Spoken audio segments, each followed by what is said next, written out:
உலக தமிழ் பேரினத்தின் ஒற்றை தலைவன் மேதகு பிரபாகரன் அவர்களுக்கும் தமிழ் தேசிய அரசியலை நோக்கி எங்களை வழிநடத்தி கொண்டிருக்கிற எங்கள் உடன் பிறந்தான் செந்தமிழன் சீமானுக்கும் எழுச்சியும் புரட்சியுமாய் இந்த நிகழ்வினை முன்னெடுத்து நடத்தி கொண்டிருக்கிற சேலம் நாம் தமிழர் கட்சியினுடைய தெற்கு சட்டமன்ற தொகுதி புலி போராளிகள் அனைவருக்கும் இந்த நிகழ்விற்கு அனுமதியும் பாதுகாப்பும் வழங்கி மிகுந்த கண்ணியத்தோடும் கடமை உணர்வோடும் காவல் பணியை செய்து கொண்டிருக்கிற எங்கள் காவல்துறை உறவுகளுக்கும் எங்களது உளவுத்துறை உறவுகளுக்கும் என் முன்னே திரண்டு நிற்கிற என் தாய் தமிழ் உறவுகள் அனைவருக்கும் என்னுடைய புரட்சிகர மாலை வணக்கம்.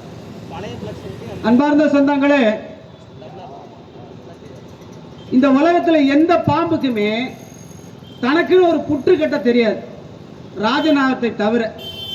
இந்த ராஜநாகம் மட்டும்தான் தனக்கான ஒரு கூட்டை கட்டிக்கொள்ளும். இந்த நாகப்பாம்பெல்லாம் பார்த்தீங்கன்னா இந்த செம்மண் பகுதியில் கரையான் புற்று கட்டியிருக்கும், அந்த புற்றுல போய் கருநாக பாம்பு பூந்துக்கும். அந்த மாதிரி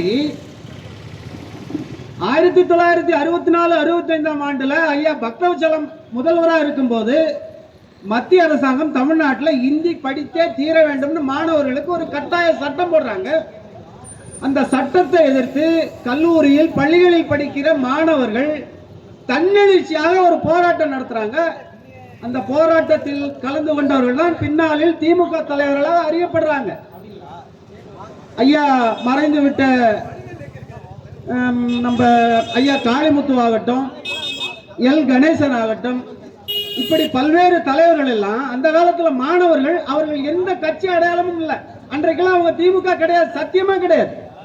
ஆனால் அவர்கள் எல்லாம் எப்படி திமுகவை மடைமாற்றம் செய்யப்பட்டார்கள்னா, அறிஞர் அண்ணா மாணவரிடத்துல போய் ரகசியமா சந்திச்சு, நீங்க எல்லாம் படிக்கிற வயசு, போராட்டத்தை நாங்க பாத்துக்கிறோம், நீங்க படிக்கிற வேலையை பாருங்கன்னு போராட்டத்தை வலிந்து மாணவரிடத்திலிருந்து பறித்து கருநாகம் எப்படி கரையான் புற்றுல ஆக்கிரமிச்சு குடியேறியதோ அதே போல இந்திய போராட்டத்தின் விளைவை வெற்றியை பறித்து ஆட்சிக்கு வந்த திமுக. இதுதான் வரலாறு. 25ஆம் தேதி மொழிப்போர் ஈகைகள்னு கூட்டம் நடத்துறான் திமுக காரன். 25ஆம் தேதி, போன 25ஆம் தேதி, இன்னைக்கு தேதி 29. 4 நாளைக்கு முன்னாடி திமுக காரன் மொழிப்போர் ஈகைன்னு போராட்டம் நடத்துறான். அதுல கலந்துக்கிறார் ஐயா துணை முதல்வர். முதல்வருக்கே ஒரு வெங்காயமும் தெரியாது, மொழி போராட்டம்னா என்னன்னு தெரியாது, யார் யாருன்னு தெரியாது, பேரை சொல்ல தெரியாது. இதுல சின்ன கத்தியை வேற கூட்டிட்டு போய் உட்கார வச்சிருக்கான். இன்றைக்கு இங்க பாருங்க, எங்களுடைய உடன்பிறந்தான் முத்துக்குமார் அவருடைய நினைவேந்தல் நிகழ்வு. அந்த நினைவேந்தல் நிகழ்வுக்காக தான் நாங்க இங்க பேச வந்திருக்கோம். இந்த முத்துக்குமார் யார் தெரியுமா? உன்னை போல என்னை போல ஒரு சாதாரண எளிய மகன்.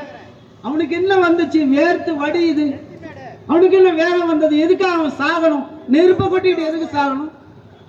என் மொழி காக்க, என் மண் காக்க, என் மானம் காக்க, என் இனம் காக்க நாங்க உறுதிமொழி எடுத்தோம் இல்லையா? அந்த உறுதிமொழியை அவன் மனசுல ஏந்தினான்.